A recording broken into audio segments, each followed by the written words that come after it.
Oh my gosh, we're not using that. Yeah, no, leave that one in. Leave it in. No. Hey, everybody. No. Hi there, welcome to the College Town Podcast. My name is Sam Roth. Alongside me is Derek DeBurger. Hey there, guys. And how are we doing? So today we're going to talk about everything between John Harbaugh's suspension to Bronny James's unfortunate cardiac arrest to the discussion around the Big 12 and the Pac-12 and expansion and I don't know what a word would be for you losing most of your teams in the Pac-12. Death. Death. Death's a good one. Death is a good one, isn't it? Yeah. Alright. So, let's start off with John Harbaugh. What do we know about John Harbaugh and his situation? Well, he negotiated a 4-game suspension with the NCAA. So, What did he do to get this suspension? he bought a couple people cheeseburgers. I believe the cheeseburgers were named after him, by the way. Really? Yeah. It's at a bar in a bar and restaurant in Ann Arbor, and they name their food after a lot of notable alumni. The cheeseburger was named after Jim Harbaugh. He played quarterback there. Oh, and head coach. Well, yeah, he was the quarterback first, though. Okay, gotcha. I think he was a good quarterback. You know, he got drafted, so Right. he was good. Fair enough. Yeah, so he bought him cheeseburgers. What else did he do? From what I was told, it Yeah. was upgraded to a level 1 because he basically lied to investigators about the incidents. Yeah, they, Lying is a big no, apparently. it is now, yeah. They asked him about it, and then he lied. Apparently, he also texted recruits during unsanctioned times, had analysts perform coaching duties, and then had coaches monitor workouts via Zoom. Alright. So based off all that, what do we think about the violations and the suspension? Do we think a 4-game suspension is going light, going too hard on Harbaugh? What do we think? It's so much. It is? Yeah. Come on. What do you think? I mean, personally, it's like if there were 4 games to get suspended for, it would be Michigan's first 4 games, is my opinion. Like, also, it's like this is just the NCAA throwing their weight around a little bit, and Yeah. they're trying to have some control. Do you think it's a kind of a joke that you get suspended for buying people cheeseburgers when there's NIL deals and boosters are paying people 6-7 figures now to come play ball at certain schools? Yeah, I mean, it's the NCAA trying to, under Charlie Baker, trying to, show that they still have a little bit of life left. They're trying, the $8 million fine for Tennessee, the 4-game suspension for Harbaugh. They're both kind of BS. Yeah. And they're just trying to show people, no, we can still punish you. You gotta listen to us. I think they're probably gearing up to make an example. I mean, I think they're making an example out of Tennessee and Harbaugh. But they're probably going to, if I had to guess, I think they're gearing up to make an example out of someone regarding NIL rules. So, someone is going to get very, very, very unjustly punished by the NCAA for NIL violations. Do we think this affects Michigan at all? No, they're going to win their first 4 games. They're going to win? So, ECU, UNLV, Bowling Green, and Rutgers? No. You don't see them potentially 4-0. It's 4-0. They're not The dropping. toughest game is Rutgers, but it's at home. Right. So, along with that, here's another question for you. How much of an impact does a head coach have during a football game, would you say, in your opinion? He has an impact. I think it's kind of like Like, if you were a betting man, how many points does a head coach have a factor in? I don't know about points. Unless a head coach is, calling plays on offense or defense. Like a play caller, yeah. Yes. Then I think they're more of, just a CEO on the sideline. Just overseeing everything, Yeah, make sure I think they delegate a lot. a lot of the work is before the game. Yeah. And then I mean, you still have to like change up your strategy like mid-game. Oh yeah. You can't. Yeah, you can't. So, coach like sits there and then makes adjustments. Like that's on the coach and the coaching staff. I think a coach does a lot during a game. I just think when you're as talented as Michigan, and the teams you're about to play are as ECU, all the way to Rutgers. Yeah. I don't think you're going to drop it. Now, if they were to like play, I don't know, Penn State, Ohio State, this is massive. But because it's only these 4 games, it's not that big of a deal. Probably, yeah. Like if they were going into the Big Ten matchups in Week 4, if they didn't draw a Rutgers in Week 4 and they drew, I don't know, let's say like a Michigan State rivalry game, it'd be a much bigger deal. But it's not because of the 4 games that they have. They're not going to lose any of these games because of the suspension. No. I mean, and also their offensive coordinator is probably going to step in. If I had to guess. I don't actually know. Right. I mean, we could probably easily look it up. Right. Who's going to be interim head coach for 4 games?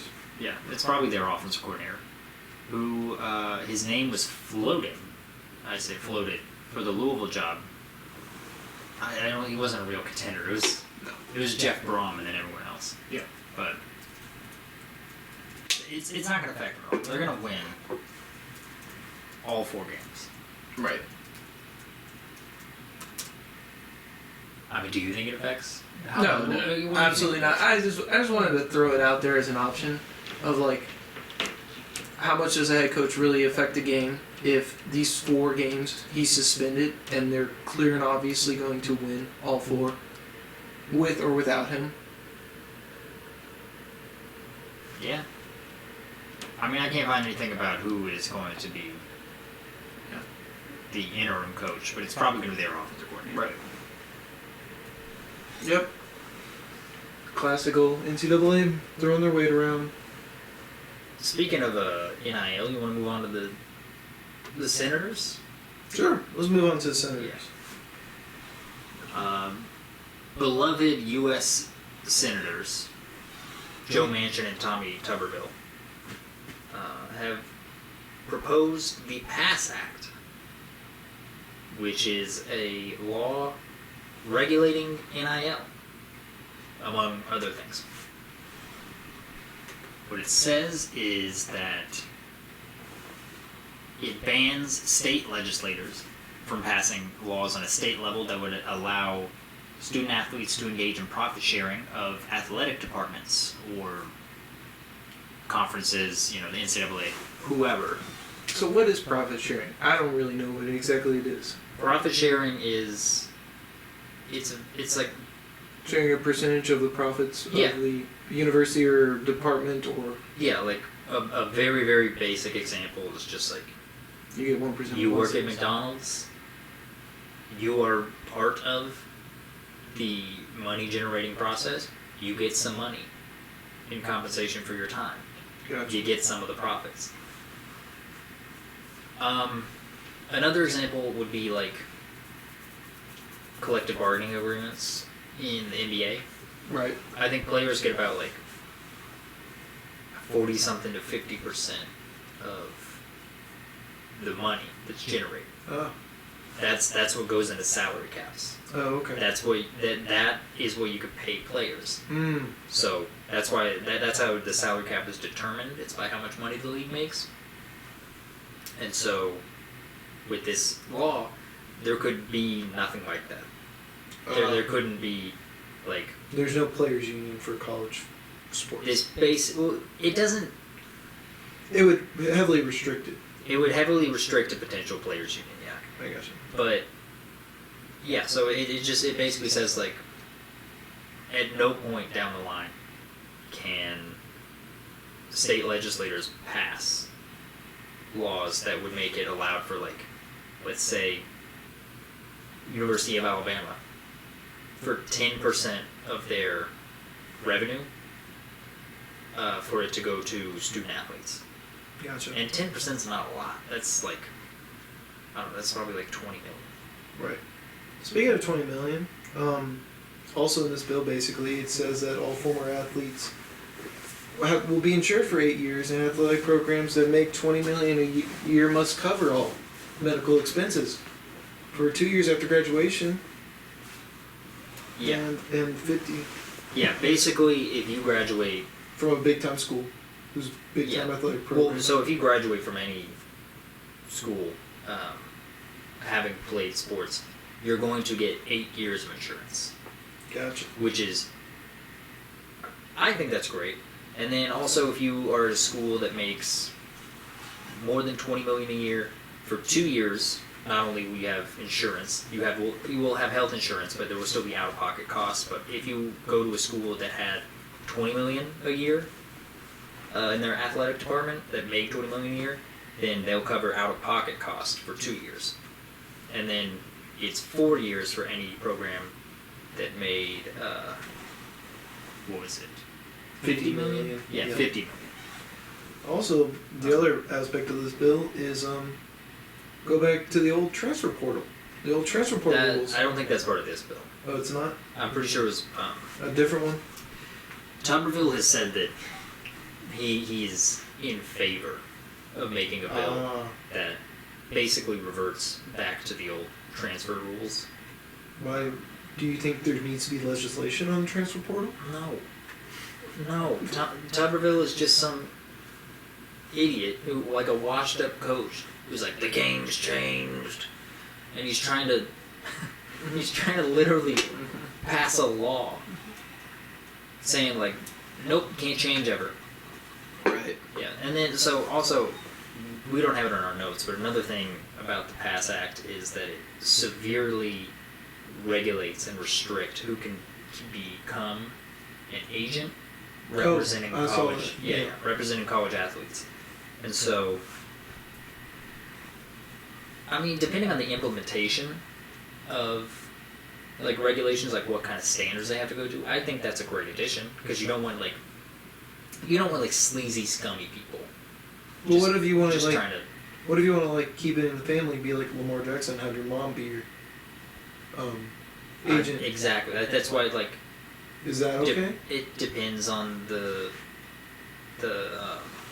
regulations. Like what are the rules? What are the limitations of being an agent who represents a college athlete?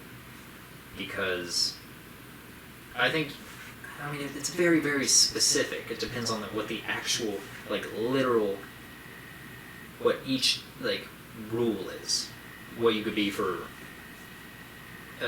Like what would qualify you as being an agent for college athletes.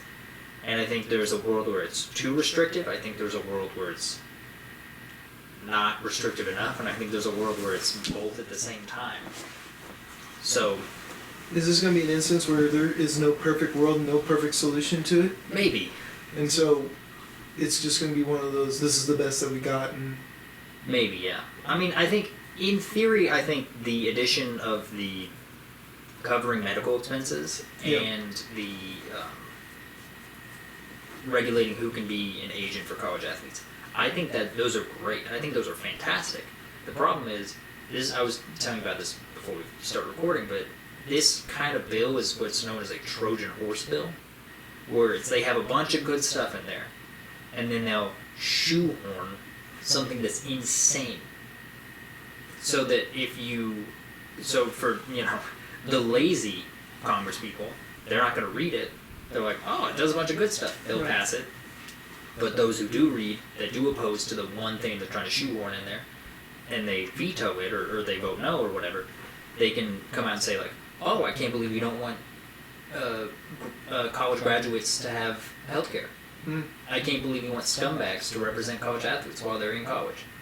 So that's what this is. It's one god-awful thing.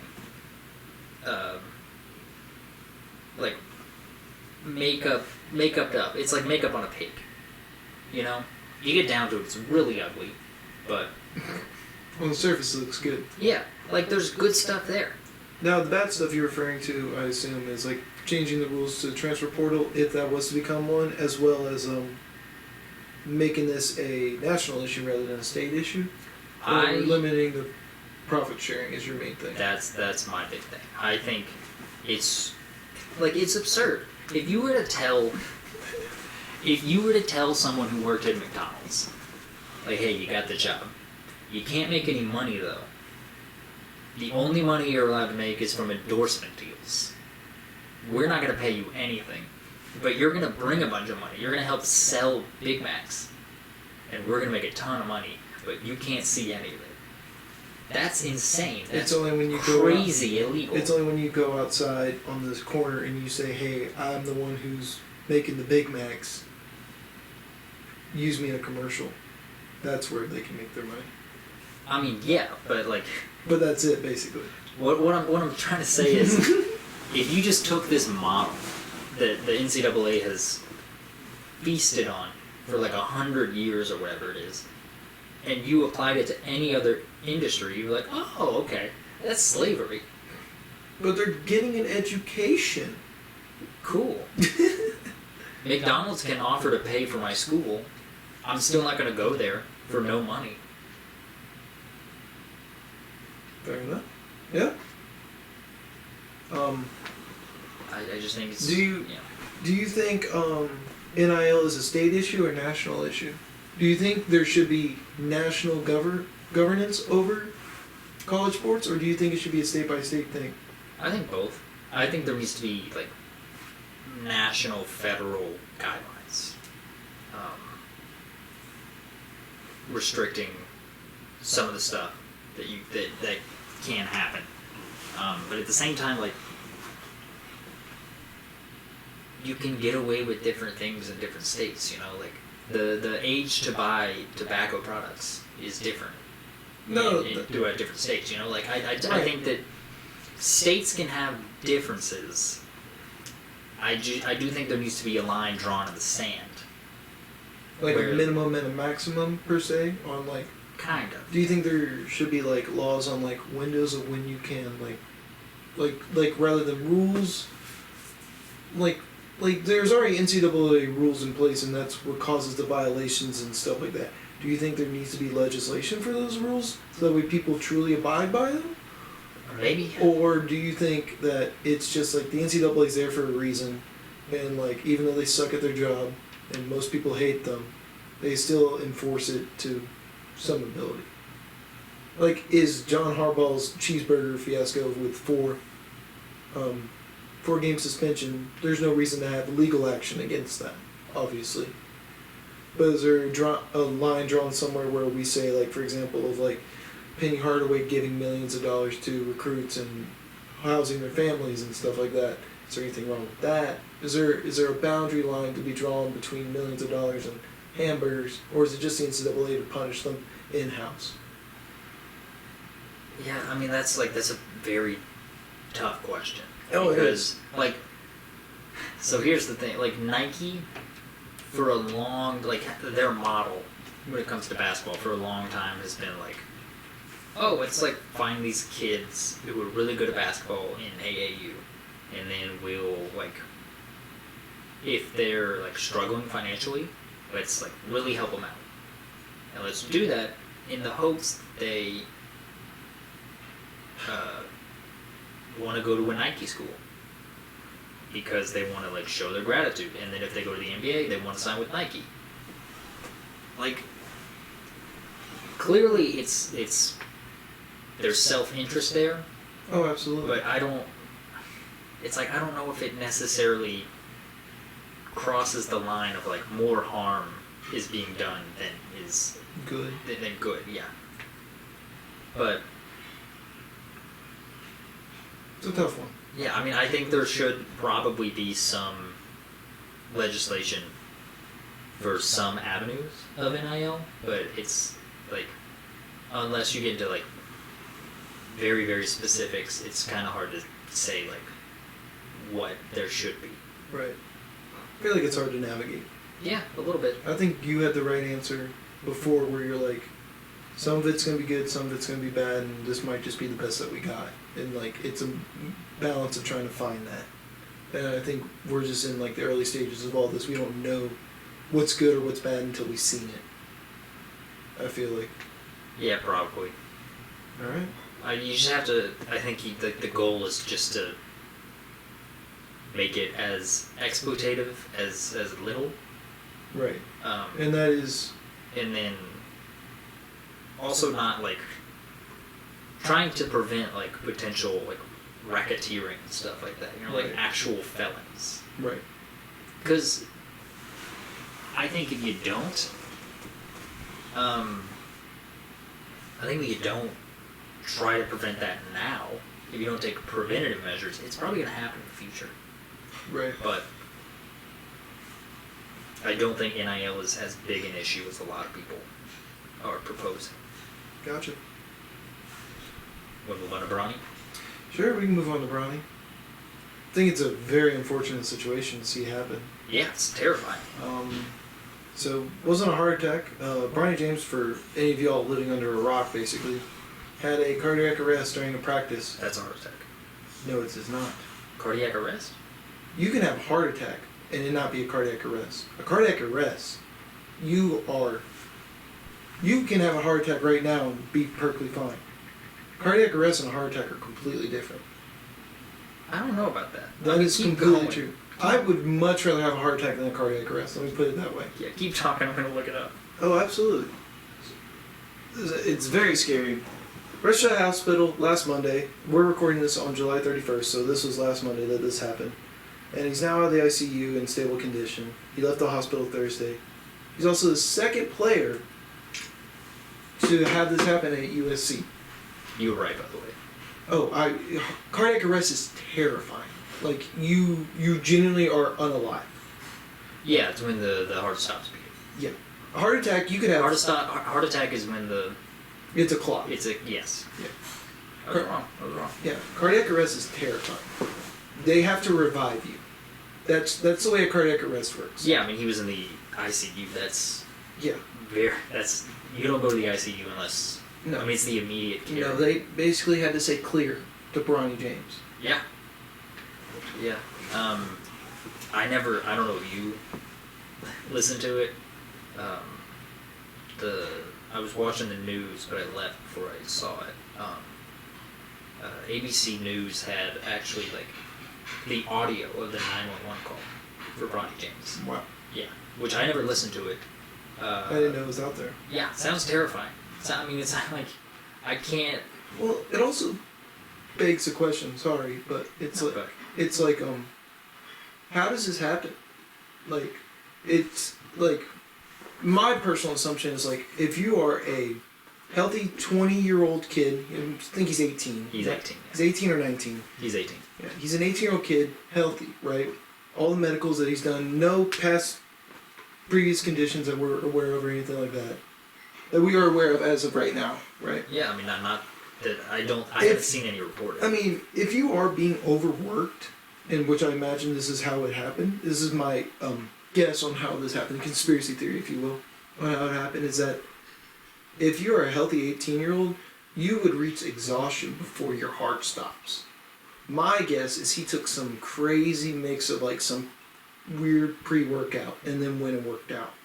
And he overindulged in pre-workout, which has side effects of this stuff. I mean, maybe. That's the only thing that I could remotely think of like, how this could happen if he's healthy. Well, so there's also, like... I'm pretty sure one of the leading causes of death for, like, young, in very good shape athletes is cardiac arrest. Really? Yeah. Like, so...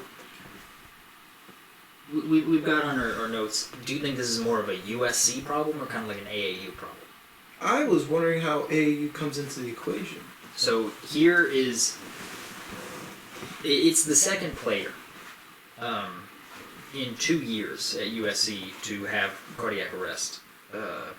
Vincent Iwuchikwu. Right. Yeah, Vincent Iwuchikwu. He went into cardiac arrest during a USC practice last year. He was also an incoming freshman. It kind of, like, on the surface, I think, you think, like, oh, 2 freshmen at USC 2 years in a row, like, that's bad. Like, there's going to be an investigation. Right. And there probably is going to be one. Oh, absolutely. But the thing is, like, because of how much basketball is being played, like, year-round now with AAU, like, a lot of, like, basketball players are experiencing things that, like, didn't really happen 20 plus years ago, you know, where it's like their knees are deteriorating faster because they're just constantly running up and down the court, and they're constantly playing basketball year round. This could be like an issue of, like, I think he probably went into cardiac arrest because he was overworked. It was overconditioned. Yeah, but the thing is, I don't think he was overconditioned since, like, April or May when he got on USC's campus. I think it's probably overconditioning over the course of, like, 18 years. And I think he's not the only one, because it happened to the other player at USC. Right.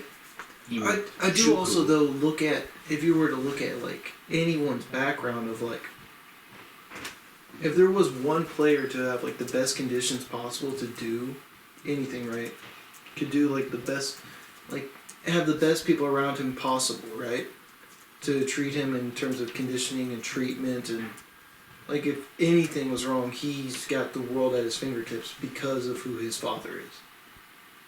Yeah, not just because of who his father is, but, like, he's a solid basketball player himself. He's a McDonald's All-American. Yeah, and he goes to a Division I. No, I'm just talking, like, conference. before that, like, in high school and stuff, he's got state-of-the-art facilities. Yeah. Wow, this is a lot of words. Yeah. I mean, hope he's fine. Do you think he plays basketball after this? After this, yeah, but I don't know if he's going to play this season. Right, but do you see him back on a Division I court? I think he'll be back on USC's court. Maybe, like, he might join, like, after, like, next semester, or, like, the spring semester. I don't know. Like, this is, so it's scary. By the way, the average risk for Male basketball cardiac player. arrest for just men in general is 1 in 37,000. The average risk for cardiac arrest for a men's basketball player is 1 in about 9,000. Yeah, 1 in 9,000, which is the highest number there out of all of them.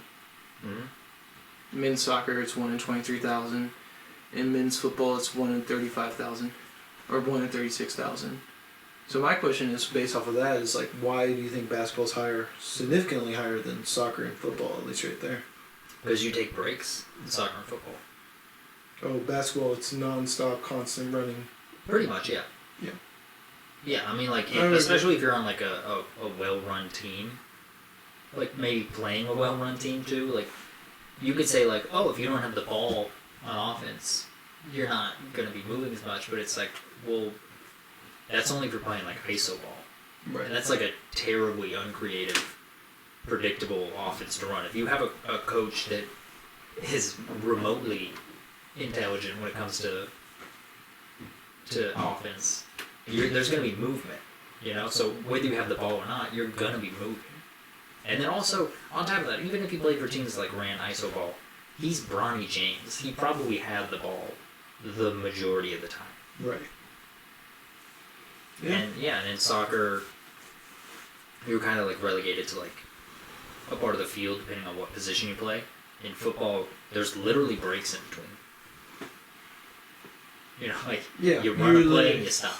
You have what is it, 30 seconds, 40 seconds in between? It's a 40-second game clock. The game clock but, in between. I mean, you don't football. have to...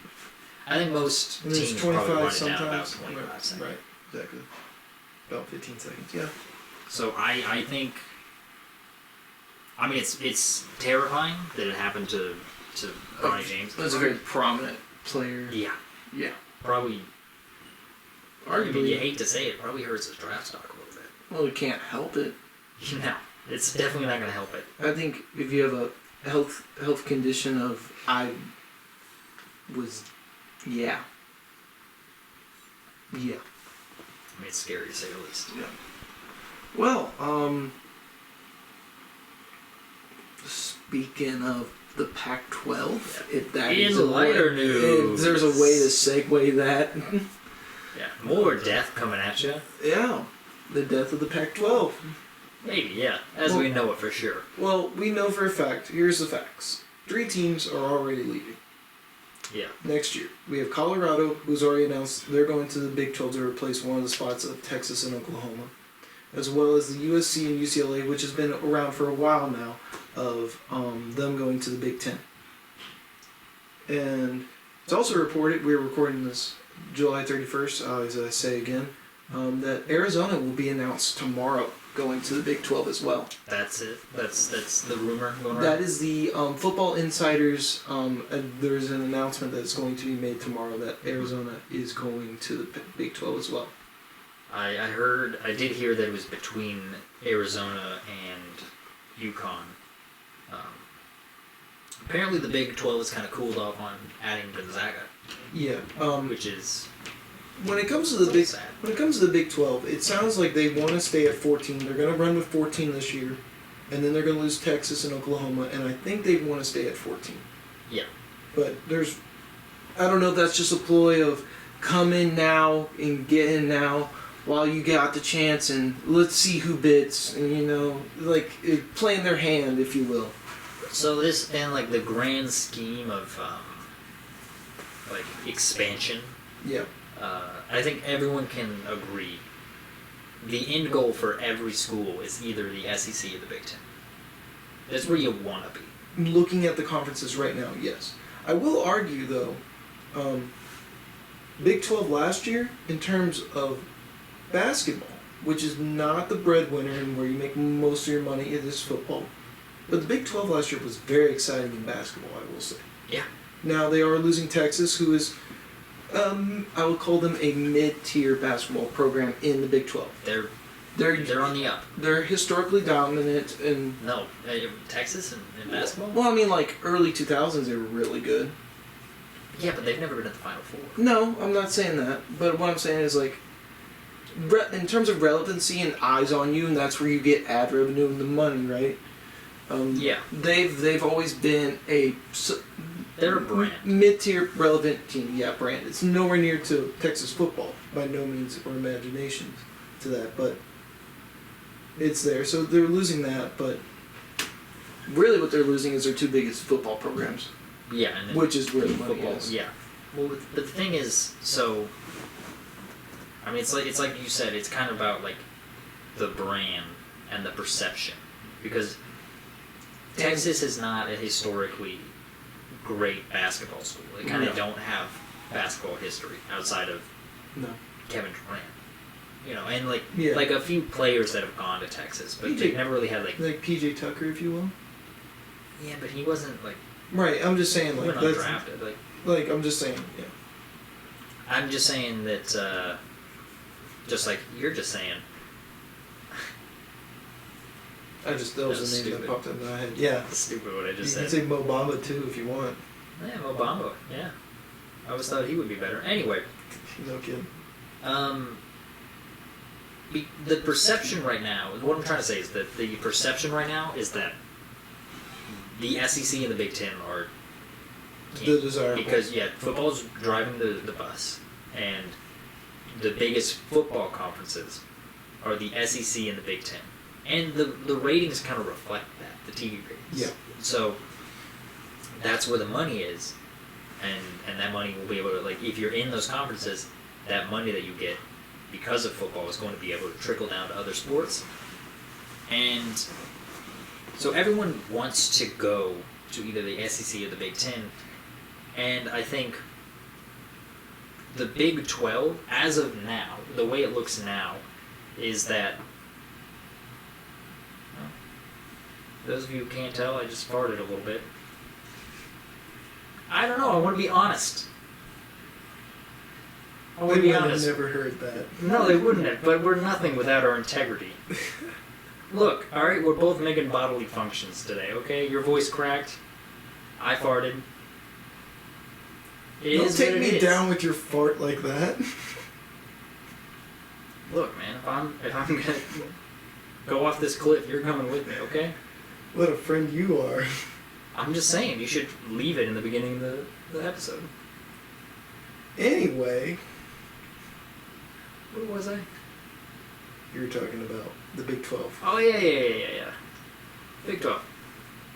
I think what they've got going for them right now is that the way, as of today, no one really wants the Big 12 teams. Like, they're all good. Like, it's like some solid to like Oklahoma State, Colorado.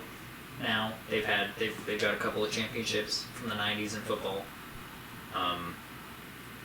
TCU is decent.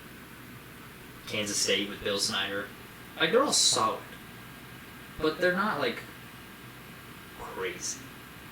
No. So I just think what the Big 12 is trying to do is they're just trying to get all those like best of the rest. Yeah. And I mean, who is the best of the rest? Because you can't poach from the ACC right now. yeah, that's pretty ironclad. Yeah. I mean, I would argue that I wouldn't even go for Colorado. I wouldn't have gone for Colorado or Arizona. I would have gone for like Oregon and Washington. I think those are much bigger brands. They are, but I don't think the Big 12 thinks they can get them. Colorado was knocking on their door. Yeah. And I think they didn't really look a gift horse in the mouth. I got you. Washington and Oregon are clearly the best left in the Pac-12. Oh yeah. But I feel like they're probably going to the Big Ten. That's just my intuition. I don't have any like real knowledge. I'm sure the ACC would love to add them, but I don't think anyone wants to go to the ACC. So, even though the Pac-12 is falling apart, there are reports that Colorado State, San Diego State University, SMU, UNLV, Tulsa, Tulane, South Florida, Memphis, Boise State, Fresno State, and Rice have all made bids to try and join the Pac-12. Yeah, I mean... So, if you look at all those, in terms of football, the only one there that kind of stands out in terms of like history-wise is maybe Boise State. Yeah. The rest of them, and if you're talking current situation, you could even argue SMU. Or Tulane. Yeah, in a way, yeah. Yeah. I mean, SMU paid their players back in the 80s before it became cool, but that's besides the point. Pre-death penalty SMU was crazy. But, yeah. Pony Express, baby. Yeah, none of these teams really say anything in terms of, like, their brand. Like, if I told you the Colorado State game was on, I don't think we're really tuning into that one, are we? No. None of these programs, other than right now, currently, I would argue Tulane is like the only one I'm like, okay, that's some good football. I'll watch. I mean, like, the Pac-12 might not die, like, officially. Like, their conference might not be officially dead. It's on the decline. Well, yeah, like, their position as a power conference. I think the That's power's done gone. after this The power is gone. Absolutely. It's. I think officially after this year, it's going to be the Power 4. Yeah, and then the Power 3, and then the Power 2. I think that's probably where we're headed. Yeah. Yeah. I was just thinking about this as in terms of TV rights deals. If you think about college football, in majority of the prominent relevant teams, most of them, and I mean most of them, are, for the most part, east of the Mississippi. Yep. Like, and I do think part of the reason why the Pac-12 is not getting any good TV rights deals is because for the pure fact of that, one, you got to have the teams that are good, right? Outside of like Oregon, USC, UCLA, and Washington, there's not too much. And UCLA is not really that good a football school. They're Right. Just a big brand. A big brand, right? I would say like outside of those four right there, you don't really have a desire to tune into a game on a Saturday night at 10 p.m. because you've watched most football at that point. That's the other thing I think about what the Pac-12 is like. They have the 7 o'clock late night games over on the West Coast, which equates to 10 p.m. on the Eastern Coast. Most people by then are done watching their team play. If they're not, like, it's very rare that you find yourself watching 10 p.m. Pac-12 football from the East Coast, I would say. Yeah, I mean, And like the majority, like 80% of the U.S. population about is like east of the Mississippi, you know? I mean, there's really only, you can count on your hand or a handful of programs that are like top tier football programs over the course of like the last 2 decades. And really it's Texas, Oklahoma, Oregon, USC, Washington a little bit maybe. They made a playoff. I mean, like, but like outside of that, everything's east of the Mississippi. I do think that's part of the reason why the USC and UCLA are going to the East Coast now. Yeah. I mean, you now have a conference where it's practically coast to coast in terms of like you have Rutgers in Yeah. New York New Jersey all the way Yeah. to LA. Yeah. to LA basically. It is more or less the continental United States. There's no more regions to conferences anymore. It's just best brands and money. I mean, yeah, that's been done for a while. Right. But I just think, I just think like the Pac-12 might survive, but they're just going to be like The Pac-12 will still dressed be up. around. They're dressed up Mountain West. It's going to be like the Big East, or it's going to be like the American Conference. There's still going to be a conference. It just won't be what it was. Yeah. That's what I think. It's going, and you wish you could go back to the old ways, and you wish you could see certain aspects of certain conferences, but it's forever changed, and it will be better for some and a lot worse for others. Yeah, I think one of the rumors that was kind of floating around is as to why Colorado was so anxious to get out of the Pac-12 is that there was no interest from either ESPN or Fox.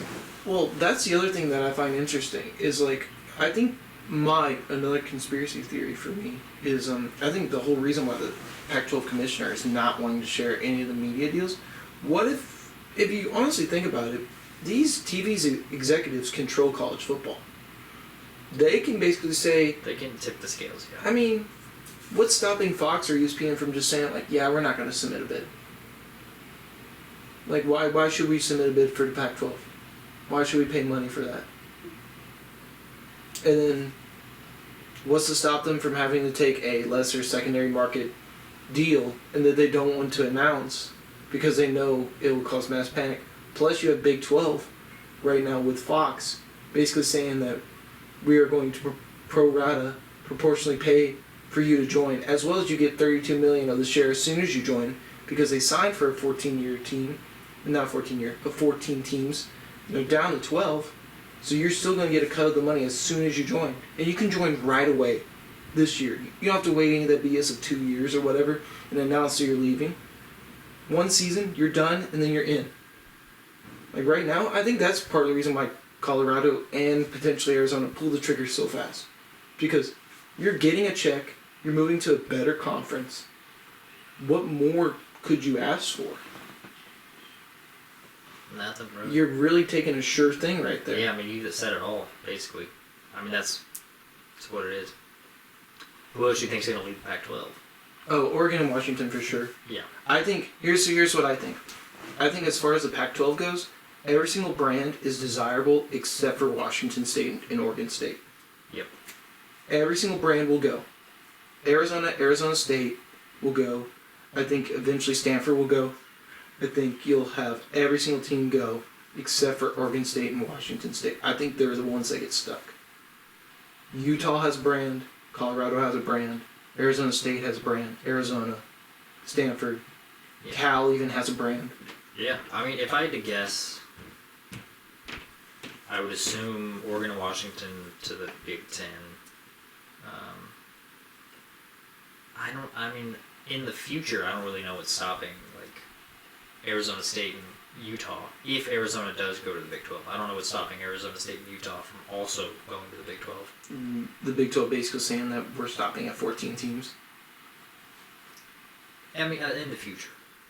I mean, yeah. But also, I feel like Stanford and Cal, wherever they go, they'll go to the same place. Right. I could see it being. Oh, I could see that too. I could see it being the Pac-12. I'm not the Big 12. I could see it. Why not? Why wouldn't the ACC go after Stanford and Cal? Why not? The other funny thing is that the Pac-12 is still in a way desirable, in a weird way. There's basically reports coming out of SMU where, for their fee to get out, are they in the American? I want to say they're in the American Conference. Yeah, they're donors, SMU, oil money, all that stuff. They basically have said like, we want to join the Pac-12. As soon as we get the invite from the Pac-12, they're like, just tell me how much to write the check for. It's kind of funny. Just to join. Like, San Diego State, with their whole thing, they're probably going to get a bid, even though they pulled out and now they're going back in. I don't see why the Pac-12 wouldn't find that attractive to want San Diego State at this point. Yeah, I mean, San Diego State, they're a school that, like, they've had good football teams in the past. I don't think they've ever been great, but they've had good teams. They're steady in basketball. They're very steady in basketball. I think it's a decent basketball program for a non-Power 5. Yeah, especially considering they just made the national championship. Oh yeah, they did. Yeah. Yeah, they lost by a lot, and it was kind of just because, like, the Elite Eight was like, well, someone's got to make it, like on that side of the bracket. But right. I mean, they're in San Diego, which is a big market. Oh yeah. I think Pac-12 is just going to turn into Mountain West or the American. Like it's and even though it's going to lose like its power conference status, it still was a power conference. So I think it's got a better brand than the American or the Mountain West, which like nobody cares about as a conference, like the brand. Yeah, in a way. The American Conference is like, there's something to be said about like, in terms of like, I mean in football, no.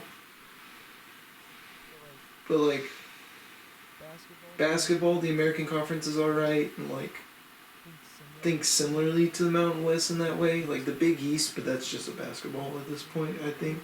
I mean, they think they have football, but it's just barely something. I mean, yeah, there's definitely something in like knowing your place, right? Just understanding like, look, we're never gonna be the cream of the crop as far as football. We might as well like help our other sports, basketball, baseball, the non-revenue ones. I mean, that's kind of what UConn did by joining the Big East and just going independent football. Yeah. I feel like we've said everything. I think we said enough to be said there. Yeah. We're talking about Tagovailoa. Yeah. Tualia, brother of Tua Tagovailoa, who transferred out. For y'all who don't know, he's currently at Maryland. Transferred out of Alabama to go play at Maryland, and was reportedly offered $1.5 million to transfer to an SEC program this off season, if you will. He said that he wants to remain loyal and went to Maryland. With very little investigative reporting, it is basically, it's not confirmed, but it's practically said that it was Auburn that offered him that type of money to go to play quarterback for them. Yeah, I mean that's like. Is that just the standard now that we're in? It's happened.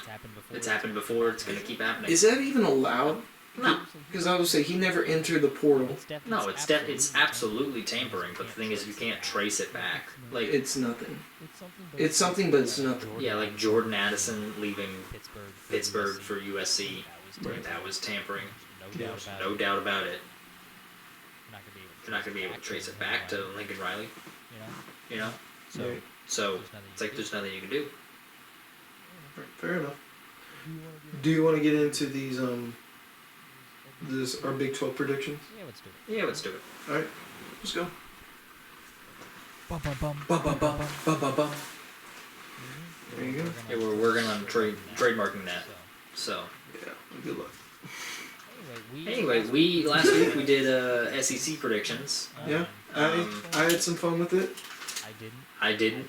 I just He went. I took it seriously. Even though I have no confidence that what I have predicted will hold. You know what's funny is that I have some strange confidence with it, but for these right here, these are way more blunt and I would say more status quo for me. And I basically have the Big 12 more or less into like 5 tiers, if you will, of teams. Out of the 14, there's 5 tiers of teams. 5. Yeah. I feel like there's 2 teams that could win it. I feel like there's 3 teams below that, another 4 teams below that, and then there's 2, and then there's another 3 that are just absolutely awful. Well, let's get into it. All right, let's go. Who do you have winning it? I have Texas. Yeah, me too. I wanted to pick Kansas State. I really did. I think Kansas State can win it. I think it comes down to that game against Texas. That's the only difference I have in terms of like the schedule of like conference games of how that turns out. But let's run through it. Let's start off with do you want to go alphabetical? Do you want to go top to bottom? What do we want to do? Let's just bounce around. Let's just do the highlights, baby. All right. So Texas. I got Texas going 9-3. 9-3. 7-2 in conference. 7-2 in conference. I have them 9-0 in conference. I have them 9-0. I have them 12-0. 12-0? I don't think it's gonna happen. You just said you were confident about your predictions. Yeah, about that. This one I'm not, because I don't see Texas going 12-0. I've already said in the past that I was like, my one wild card for last one was they're gonna beat Alabama. Well, I have to stick with that now. And I don't know, like, I definitely think there's like 4 teams. Wait, let me check to make sure. Yeah, they have one hard schedule in the Big 12. I think 4 teams could give them hiccups, but I see them getting through them all. I see them having trouble against Oklahoma, Kansas State, TCU, and Texas Tech. But outside of that, I think they're pretty solid. I've got them losing to TCU and BYU. BYU? Yeah, sure. What? I think BYU's not, like, I think they're going to transition to the Big 12 a little bit better than people think. Alright, let's go to BYU, because I'm interested. Yeah, I got them at 6-6. 6-6. I have them at 4-8. I have them going 2-7 in their division, in the Big 12. I guess I've just got a little bit more faith in the Mormons then. I mean, like, I'll run through their schedule for you. I have Sam Houston, I have win. Southern Utah, win. I have them losing to Arkansas. Yeah. I have them losing to Kansas. Same there. They win against Cincinnati. Still the same. Lose to TCU. Same. Lose to Texas Tech. Okay, at this point, we're the exact same. Right. We got them at like 3-4. Right. They lose to Texas. I got a win there. Right. So you have them beating Texas. Yep. They win against West Virginia. Now we're back. So I got my 4 wins there, and then I have them losing to Iowa State, Oklahoma, and Oklahoma State. I got them beating Iowa State. So I think that's 5. What are you talking about? That's only 5 wins. Oh no, you have Texas. My bad. That's Yeah. 6. Yep. Yeah, that's crazy. No, I just don't see it for I him. just think there's going to be teams below them. Oh, In the- I have 3 teams below them, and they're 2-7. All 3 teams are 2-7. All 3 teams are 1-8. I had 2 1-8, teams. I had 2 teams 2-7, 3 teams 1-8. Let's see. Who do you think's going to be worse in the conference? It's a tie for me. There's a circle of suck. All 1-8. All their 1 wins against one another. Can I guess? Go for it. West Virginia. Correct. Houston. Correct. Cincinnati. Correct. Yeah. Those Yeah. are my bottom 3, and I think it's a circle of suck, and they are the bottom tier for me. I think West Virginia is going to be absolute trash this year. I think Neil Brown's probably going to get fired. I'm so here for it too. I personally hate West Virginia with a passion. I cannot stand the fan base. I cannot. Pretty rowdy. It's not even about rowdiness. I just have like personal vendettas against that program. My dad took me to a game once, to West Virginia. Our tires got slashed at the game, and ever since then, screw that fan base. I get that. Dead to me. I get that. This is back in the Big East. This is way back. I was like 7. And ever since then, there's a special place in my heart to hate that program now. When I saw Bob Huggins get arrested for drunk driving and thought that he was in Columbus when he was in Pittsburgh, I rolled laughing. I thought it was hysterical. I thought it was great. Now, do I have anything I don't think it's great. Do I have anything against Bob Huggins? No. Do I have something against West Virginia? Absolutely. Now, is it one way for me to get to them through him? Yes, and I took it with all I could, and I was happy about it. And I'm happy for you. I just, So I really, I get it. I get it. I hate. I wanted to put 0-9. I really did. I did. I didn't. I just gave them the benefit of the doubt, and I said, you know what? They beat Cincinnati in Week 11. Because you know what? That's what I put. They go 2-10 on the year. They lose all their out-of-conference games except for Duquesne. However you say it. Yeah. Duquesne. That might be their only win of the year, and I hope it is. Actually, you know what? I hope they lose to them and go 0-12. I've got them beating Duquesne, and that's their only win. The only reason why I've got a tough out-of-conference The game. only reason why I put him over Duquesne is because until 2 seconds ago, I didn't know how to say Duquesne. So that's why I was like, whatever. Makes sense. I hope Penn State rolls them in Week 1. They probably I hope will. Pitt rolls them in Week 3. I think they're going to. I hope Duquesne beats the shit It out could of be them. close against Pittsburgh, but I don't know. I think Pitt's I mean, they're borderline. rivals. Well, like Pitt's like a top 25-ish team. Yeah, but rivals Yeah, I typically have play close closer. games. Yeah. I hope they beat the piss out of them. I mean, God, you really hate West Virginia. I can't I get it. stand them. I get it. Oh my goodness, they scarred me with slashed tires because we had Louisville license plate, Kentucky license plate, said Jefferson County, and they said, we're going to make these guys' day miserable. And I hope whoever they are out there have a horrible football season because of it. I think they will. I think they will. I think it's gonna spiral. Oh yeah. I don't think Neil Brown is a terrible coach. I don't think they have awful talent, but I just think it's gonna get out of hand. Yeah. It's interesting. I have so Houston. I'm kind of in agreement with you. I got them going 1-8. I have them in conference. I have them like 12, 1-8. Yeah. Houston for me is I just don't see it. I really don't. They're on a little bit of a What do you have them going overall? 3-9. I do too. Yeah. Wins against Rice, Sam Houston, and West Virginia. Yep. Yep. Yeah. They're pretty spot on there. Yeah. I just think. I don't know. I think they weren't amazing last year. They took a little bit of a step back, and then it's going to get tougher. Right. Going to the Big 12. It is kind of funny for me on how this has worked out because 2 used to be rivals of Louisville, Yep. and then in Cincinnati and West Virginia, and then Houston basically took away the hope I had for a glorious season with Louisville. Yeah. Shout out to Oliver. It was a great game you played. I hate you for it. Anyway, Man, he's a monster. it was. I have a lot more. performance. I've got a lot more faith in Cincinnati than you do. I have them 1-8. I mean, I just don't see it. They lose one of the best coaches in the game, in my opinion, in Luke Fickell. My bad. Let me say it right. Jeez.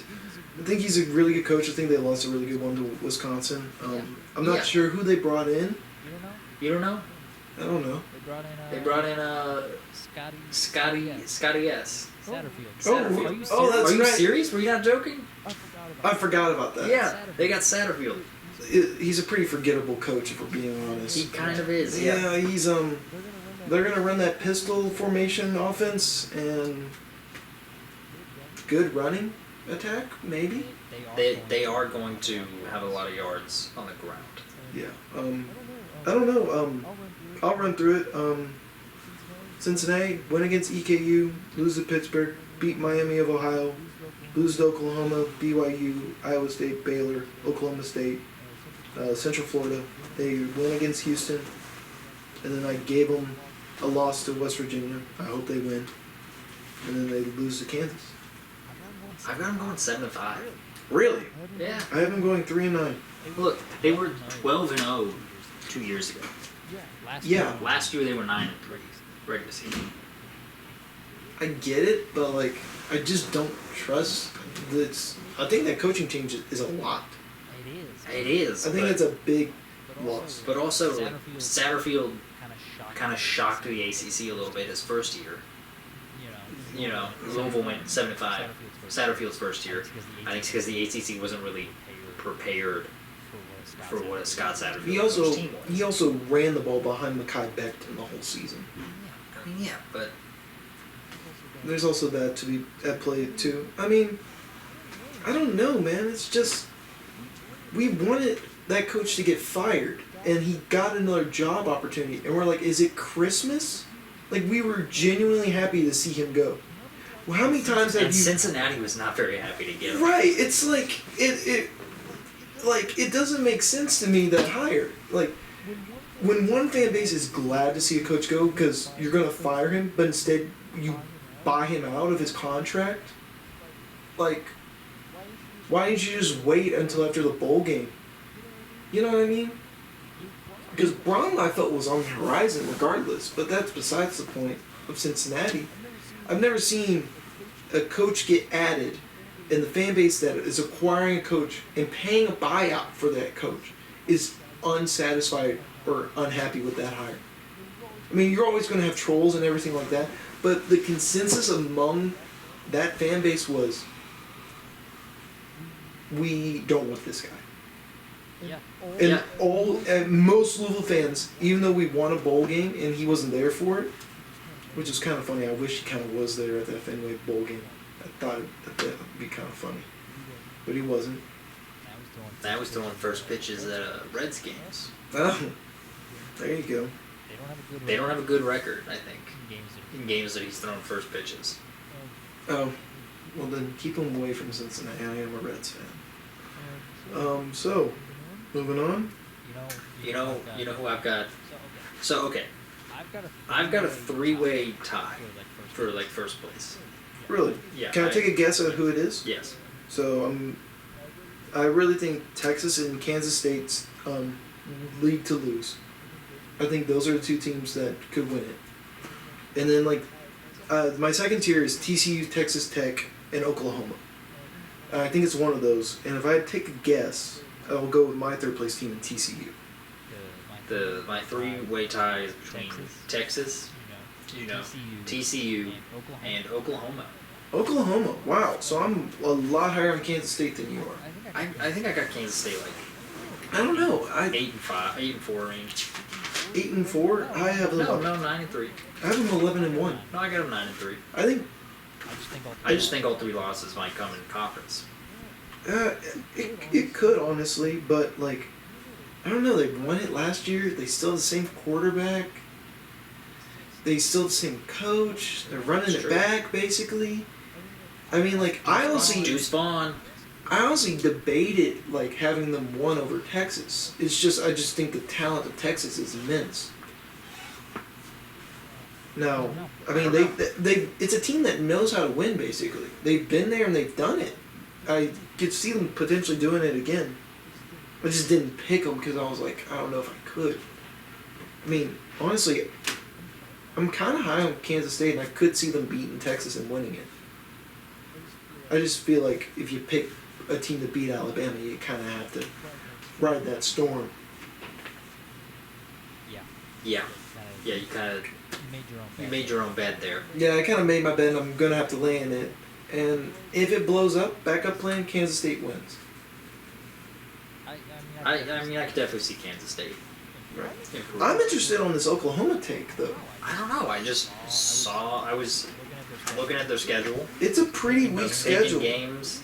It is a very weak schedule comparative to everyone else. Yeah, they play West Virginia and Iowa State, who I think I got Iowa State going 0-9. I have them 2-7. I think I think They're right there. It's like I think there's 9 top teams, if there is such thing as a top 9, or let's just be real, there's a bottom 5 in the Big 12. yeah, I think that we're gonna find out that Brock Purdy is the reason why Iowa State was winning. You know, how how Louisville got way better when Lamar Jackson left. Mississippi State got way better when Dak Prescott left. Typically when you know When step up. players leave and go to the NFL, there's a bigger void a lot of times when it's not like a A transcendent star, or what are you looking for here? when it's a program that's not like just like plug and play, just like bring the recruits in, we're gonna keep rolling. But it's not one of those schools. When you lose a guy who goes to the NFL, it typically has a much bigger impact than people realize. Right. So last year was their first year without Brock Purdy. They were pretty bad, Yeah, I agree. and I think they're gonna get worse. I have them at 4-8. I have 4-8, I can see it. 2-7 on the year for Iowa State. Think they only win against Northern Iowa, Ohio, Cincinnati, and BYU. I haven't beaten BYU. But like, I don't know. Yeah. Yeah. Yeah. Let's go down. So we've done Texas, we've done Kansas State. TCU for you. TCU, I got them at 10-2 I think they honestly in the championship game. right. Yeah. 10-2. I have them at 10-2 too. I just I don't know. Have Kansas State and Texas beating them, and that's the reason why they don't make it. Is because there's 2 better teams. I mean, I could see it. My whole like what I was trying to keep in mind when I was picking games for TCU is that Max Duggan was technically their backup quarterback last year. Yeah. Their starter got hurt Preseason. Yeah, And preseason. Max Duggan took the job. And so Is- my thought is that They have a quarterback better than Max Duggan. probably. Yeah. And so they're losing Garrett Riley. I think that's going to be very big. They're also losing a ton of talent, but they also brought in quite a bit of talent from Alabama. They basically poached every transfer from Alabama. Yeah, basically. And so I think they're not going to have as big a dip as people are expecting. But I think it is going to be a step back. Yeah. Let's go rapid fire. Okay. Let's do it. I got Kansas 8-4, Kansas 8-4 as well. Baylor 7-5. Baylor is 7-5 Oh, for me. get this one. I got UCF going 9-3. UCF, I have at. Yeah, I have them at 7-5. Give them 9-3. Yeah. I don't know. I just see a losing streak there for them, and as soon as they start Big 12 play, they go on a 4-game losing streak for me. I could see it. I see them introduction to Big 12 being a rough one. I really like Kansas State. I think Baylor's a decent team. I really like Kansas for the sole purpose of Jaden Daniels. I think he's a good quarterback. I mean, he only played half the year last year. Right, and he also had They those. started off like 5-0, 6-0. Right, they became ranked. There was some buzz around him. There's a Heisman hopeful there, you know. I wonder if he recaptures a little bit of that. I'll put it this way: in terms of like my 5 tiers, I have Kansas at the top of my 3rd tier. I have them 6. So I have them behind Texas, Kansas State, TCU, Texas Tech, Oklahoma. I think Kansas is a fun one right there. And they're in the same tier as Oklahoma State, Baylor, and UCF. That's what I think. I had UCF in that 4-game stretch. I had them beating Baylor and Oklahoma. I don't know. I just feel like Oklahoma bounces back. I know. I mean, I predict them to go 10-2. I think they I probably. think they probably will bounce back. And they And still, you have have They one- still have the quarterback, Dylan Gabriel. Dylan Gabriel. Yeah. Good quarterback. He's a good quarterback. You know, they still have. Yeah, they still have him.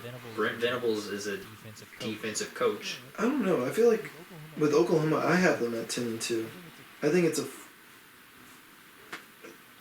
just have them losing TCU and Texas. I also think that Oklahoma, comparative to everyone else, they're like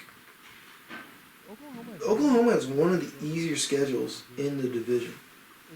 If you really look at it, like the only in terms of like the top 5 teams that I have, they only play TCU and Texas. They don't really play. They don't play Kansas State. They don't play Texas Tech.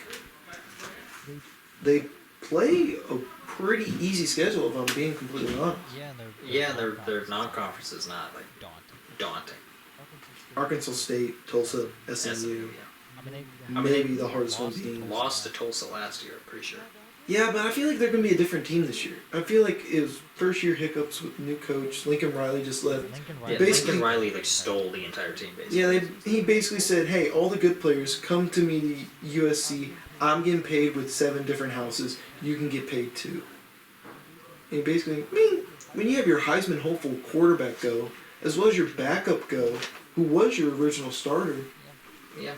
I mean, it's kind of hard, I mean, I to get turn and why. look at the program and see an empty room. I get why. Yeah. Um, Oklahoma State. I got them 7-5. I have them 8-4. Losses to Oklahoma, UCF, Kansas, and Kansas State. Another easy schedule. I've got the same thing, just losing to Cincinnati too. Gotcha. Yeah.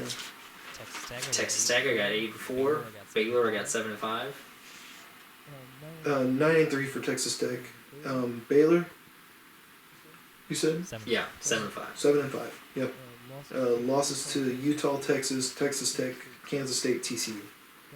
Don't see them beating any of those major 5, or major 4, I should say, and then Utah as well. I think Utah's a good program. Yep. One of the few games here that is a difficult game out of conference. I mean, like Texas Tech also has Oregon. I have them losing to Oregon, Kansas State, and Texas. I think the big difference is between our predictions. I don't think there's going to be anyone that Well, let's run. runs the table. What's your 1 through 14? Do you have your 1 through 14. yeah? It's Texas, TCU, then Oklahoma, then Kansas State. Who's next? Then UCF. Yeah, UCF at 5 is crazy. I have them at 9. I have them 4 and 5. Let's see. And then Texas Tech after UCF. Right. Then what I got? Kansas, Baylor, and then Oklahoma State, BYU, Cincinnati, Houston, Iowa State, West Virginia. So I would say those are our 2 big differences. Is I have Kansas in that 6 to 9 area, and then UCF on the lower end on that 9, and Kansas at that 6. Whereas you have Kansas much lower around that 10 to 11. Mid in there. I mean, I got how many teams do I have below? I got them going 5-4 in conference. Right. But I will agree with you. I don't, even though I have it, I don't see anyone running the table in the Big 12, nor have we really seen it since Oklahoma and their dominance. Yeah. And I don't think Oklahoma's going to be the dominant team that we've seen. Do you think that, Well, they're kind of changing identities. do you think they return back to that for this last year? No. Do you think they have a chance to do that in the SEC, or is it a completely different ball game? It's not. I honestly think that the talent gap between conferences is not as big as people say it is. I mean, how they do in the SEC depends on probably their schedule their first year, and also Right. how well they do this year. But the big thing is it's what I said. what I said.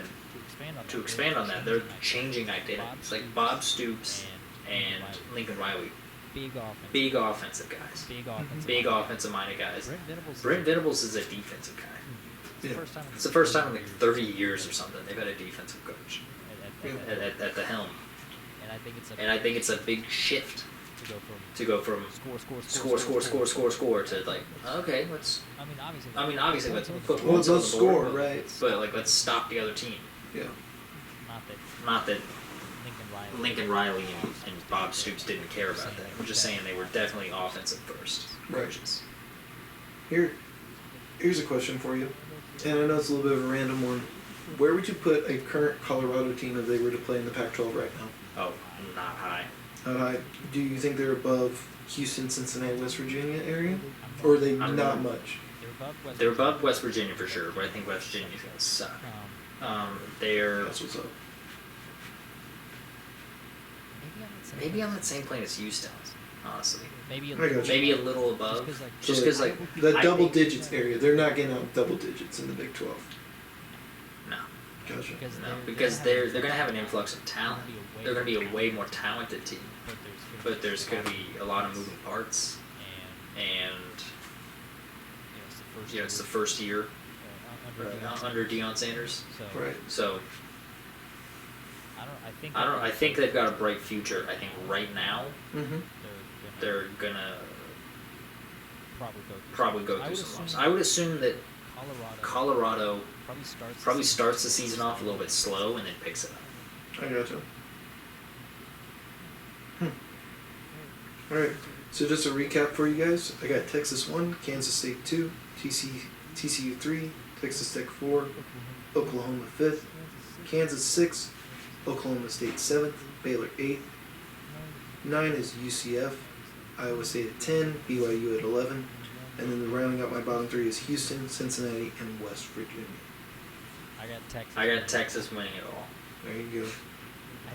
I didn't number them like that, but yeah. Yeah. Texas at the top, West Virginia at the bottom. Yeah, one more consensus there. Yeah, I would agree with that. Just think Texas got the most talent. And Sarkisian's a good coach. I think it'll be a good test year to see how he does. I think he's really got to figure this out this year. If he doesn't, he's in trouble. They've really got. There's a short leash at Was it Texas. second year, third year, Yeah, second year? yeah. He doesn't have to figure it out by this year. I think he's got to start performing. Absolutely. He's got to start improving, sure, but Figuring out, start improving. I mean, I think it's very similar basis. I mean, like a bowl game doesn't cut it in Texas. no. They made it to a bowl game last year. I But mean, how long does Strong have there? 3 years? Strong was there for like 4 years. Was he really there for 4 Yeah. years? Every single year they were like, Texas is back, and they never were. No, they were not. But Alright. well, one last thing before we go. It's official now where College Game Day is going to be week 1. It's South Carolina and North Carolina playing in Charlotte. Yep, I think it'll be a fun quarterback battle. I think Yeah. a lot of people have kind of written off Spencer Rattler. He's went from the top recruit to going to Oklahoma, losing his job to Caleb Williams, and then kind of having a little bit of a resurgence last year with South Carolina. And I think we might see a more improved of what he was supposed to be at Oklahoma. And then also you got one of the top prospect quarterbacks for North Carolina and Drake May. Yeah. Well, we'll see you down there week 1. Yeah, absolutely. We're going. Yeah, we are. We'll see you there. We're not actually going. Wait, what? I've got school. It's a Saturday. Yeah. Anyway, Thanks for watching. Yep. Tune in next time. Bye. bye. We're pretty consistent on time. Yeah.